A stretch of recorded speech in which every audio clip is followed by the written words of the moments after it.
নমস্কার, আমি জ্যোতিষী শ্রী গৌর ভট্টাচার্য। হ্যাঁ, থাম্বনেলে ঠিকই পড়েছেন যে মীন রাশির জাতক বা জাতিকাদের জন্য এই জুন মাসের শেষ 5 দিনের মধ্যে এই 6টা ঘটনা ঘটবে। এই শেষ 5 দিনের মধ্যে 6টা ঘটনা কি জানতে হলে ভিডিও শেষ পর্যন্ত মনোযোগ সহকারে শুনতে হবে। আর আপনি কোথা থেকে ভিডিওটা দেখছেন বা শুনছেন অবশ্যই কমেন্ট বক্সে লিখে দিয়ে যাবেন।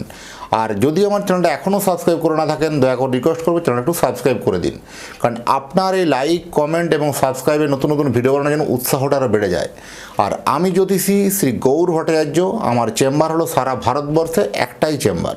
অন্যান্যদের মতো কোনো পাড়ায় চেম্বার, বিভিন্ন হোটেলে চেম্বার, বিভিন্ন শহরে চেম্বার আমার নেই। প্রতিদিন আমি একই জায়গায় বসি, প্রতাপবাগান, 6 নম্বর সরণি, বাঁকুড়া। যারা সত্যিকারের জ্যোতিষ বিচার করতে চাইছেন বা সত্যিকারে যারা নিজের সম্বন্ধে জানতে চান, তাহলে হয় চেম্বারে আসতে হবে, উপরে দেওয়া নাম্বারে যোগাযোগ করে আসতে হবে। আর যারা অনেক দূরে থাকেন, যাদের পক্ষে আসা সম্ভব নয় বা আসতে পারছেন না সময়ের অভাবে, তারা অনলাইন কনসালটেন্সি নিতে পারেন। অনলাইনে কথা বলার জন্য কী করতে হবে? আপনার নাম, জন্ম তারিখ, জন্ম সময়, জন্মস্থান, এই তথ্যগুলো পাঠিয়ে দিন। পৃথিবীর মানচিত্রে আপনি যে কোনো জায়গায় থাকুন না কেন, সেখান থেকে বসে আপনি আমার সাথে কথা বলতে পারবেন সরাসরি ফোনের মাধ্যমে। 1:1 আপনার সঙ্গে আমার কথোপকথন হবে। আপনার জন্মকুণ্ডলী নিয়ে বিস্তারিতভাবে আলোচনা করব। যদি জন্ম তারিখ বা জন্ম সময় সঠিকভাবে জানা না থাকে, দুটো হাতের ছবি তুলে পাঠান, হস্তাক্ষরের বিচার করে আমরা প্রেডিকশন করতে পারবো বা বলতে পারবো। জ্যোতিষ দেখাতে হলে কোনো 1 মিনিটের ম্যাজিক বা 1 মিনিটের জাদু কিছু নয়। আপনি যে সময় জন্মগ্রহণ করেছেন সেই সময়কার আকাশের গ্রহ নক্ষত্রের স্থিতি বলে দেবে আপনার আগামী দিনের রুট ম্যাপ কী হওয়া উচিত বা কোন পথে হওয়া উচিত। আর বর্তমান গ্রহের যে গোচর ফল, সেই গোচর ফলই আপনাকে আগামী দিনের পথ দেখিয়ে নিয়ে যাবে সেই সাফল্যের শিখরে, সেই সাফল্যের চূড়াতে পৌঁছাতে হলে জন্মকুণ্ডলীটাকে একটু নিশ্চিন্তভাবে বা একটা নিরবিচ্ছিন্নভাবে কিন্তু প্রতিবিধান করতে হবে।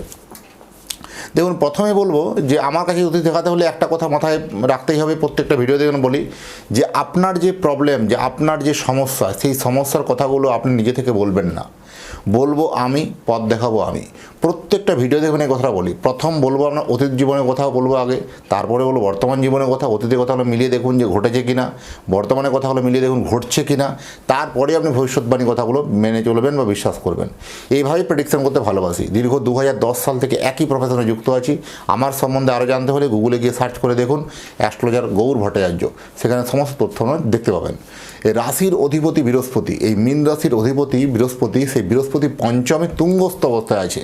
তাহলে পঞ্চম ভাব থেকে কী বিচার হয়? বিভিন্ন মহিলাদের ক্ষেত্রে সন্তান ভাব, এবং এখানে পঞ্চম ভাব থেকে প্রেমের বিচার করা হয়। পঞ্চম ভাব থেকে প্রেম প্রীতি ভালোবাসা, পঞ্চম ভাব থেকে মন মানসিকতা, পঞ্চম লেখনী শক্তি। এই যে পঞ্চম ভাব থেকে যে যখনই বৃহস্পতি তুঙ্গস্থ হচ্ছে, এই সব দিকগুলো একটু অ্যাক্টিভ হবে। আপনার মনোবল বা কনফিডেন্স লেভেল এতটাই হাই হবে যে আপনি যেটা ভাববেন সেটাই করতে পারবেন। এইরকম ধরনের একটা প্রবণতা, এরকম ধরনের উদ্যম আপনার কিন্তু এই সামান্য 5 দিনের মধ্যে দেখবেন একটা ফিলিংস দেখতে পাবেন, বা মনোবলটা কিন্তু অত্যন্তভাবে বাড়বে। কোনো নিকটাত্মীয় থেকে বা কোনো বন্ধু থেকে একটা কোনো ঠকতে পারেন। হঠাৎ করে কোনো নিকটাত্মীয় বলুন বা বন্ধু বলুন, কেমন যেন কথাবার্তাটা মিসম্যাচ হয়ে যাওয়া। আপনি যে মন্তব্য করছেন, কারণ সেই মন্তব্যগুলো তাদের পছন্দ নয়। আপনি অনেকবারই চেষ্টা করেন যে আপনি কোনো ঝুট ঝামেলা বা এরকমের মধ্যে থাকতে চাই না, কারো ঝামেলার মধ্যে থাকতে চাই না, কোনো না কোনোভাবে আপনাকে সেই ঝামেলার মধ্যে জড়িয়ে দেওয়ার একটা প্রবণতা কিন্তু থাকেই। এটার জন্য কী হয়, একটা মনোমালিন্য বা একটা মনের একটা ভুল বোঝাবুঝি বা মিসআন্ডারস্ট্যান্ডিং কিন্তু লেগেই থাকে। এতদিনের কোনো বিশ্বাস ভঙ্গ হতে পারে, যে যদি কাউকে বিশ্বাস করেছিলেন সেই বিশ্বাসের জায়গায় অমর্যাদা করতে পারে। খুব সাবধানে সিদ্ধান্ত নিন। এবং গুপ্ত শত্রুতা কেমন বাড়তে পারে। হঠাৎ করে আপনাকে কোথাও অপমানিত করা, কোথাও লাঞ্ছিত করা, এরকম ধরনের ঘটনা ঘটতে পারে। বহুদিন থেকে আপনাকে কিছু মানুষ ইগনোর করে আসছিল, যে আপনাকে তাচ্ছিল্য ভাবছিল যে আপনার দ্বারা কিছু হবে না, আপনি পারবেন না, এরকম ভাবনা চিন্তাভাবনা ছিল। আপনি কিন্তু ঘুরে দাঁড়াতে পারবেন বা আপনি দেখিয়ে দিতে পারবেন যে তার থেকেও কোনো অংশে আপনি কম নন। এরকম একটা অ্যাচিভ বা এরকম একটা মনোবল আপনার লাইফে কিন্তু আসবে। ব্যবসা ক্ষেত্রে যথেষ্ট ভালো সুফল মিলবে। যারা ব্যবসা করছেন তাদের জন্য যথেষ্ট ভালো সময় বলবো। মায়ের শরীর স্বাস্থ্য নিয়ে একটু চিন্তা বাড়তে পারে, এবং কর্মসংক্রান্ত ব্যাপারে কিন্তু একটা সুখবর মিলবে। যাদের চাকরির জন্য বারবার চেষ্টা করছিলেন, চাকরির ক্ষেত্রে বিভিন্ন পরীক্ষা এক্সাম দিয়ে বারবার ফেলিওর হচ্ছিলেন, চাকরিতে একটা ভালো কোনো নিউজ পাচ্ছিলেন না দীর্ঘদিন ধরে, তাদের জন্য যথেষ্ট ভালো খবর বলবো। অর্থনৈতিক জায়গাটাতে একটা ভালো স্থিতিশীলতা জায়গা আসবে। অনেক সময় কী হয়, অর্থের টান যাদের চলছিল, যে আর্থিক দিকটা বেশ সচ্ছলতা যাচ্ছিল না, কোথাও আর্থিক সচ্ছলতার জায়গায় একটা টান যেগুলো ছিল সেটা কিন্তু মিটে যাবে, বা হঠাৎ করে নতুন একটা ভালো উদ্যম কিন্তু লক্ষ্য করতে পারবেন। আপনার দাম্পত্য জীবনে হঠাৎ করে কোনো ভুল বোঝাবুঝি হওয়া বা মিসআন্ডারস্ট্যান্ডিং হতে পারে, সেগুলো একটু সংযত থাকতে হবে। বা এখানে কোথাও রাগ অভিমান থেকে একটু দূরে সরিয়ে বা কোথাও রাগ অভিমানকে একটু মানে নিজেকে মানিয়ে নিয়ে হঠাৎ করে রেগে গিয়ে কোনো ভুল সিদ্ধান্ত নিয়ে ফেলা, এগুলো আপনাকে একটু হঠকারিতা জিনিসটাকে একটু এড়িয়ে চলতে হবে। কারণ এই সপ্তাহের যে মানে জুন মাসের যে লাস্ট সপ্তাহ, এই জুন মাসের লাস্ট সপ্তাহে আপনাকে আমি একটা সরা বলতে পারুন বা একটা পরামর্শ দিতে পারবো যে এই সময় একটু রাগকে নিয়ন্ত্রণ রাখুন। তা কোথাও রেগে গিয়ে একটা সমস্যা কমপ্লিকেশন বা কোথাও একটা ভুল সিদ্ধান্ত নিয়ে ফেলা, সেটা আপনার জীবনে কিন্তু একটা চরম মানে ভুল হতে পারে। তো সেই জায়গাতে যাতে কোনোভাবে ভুল না হয় সেগুলো একটা নিতে হবে।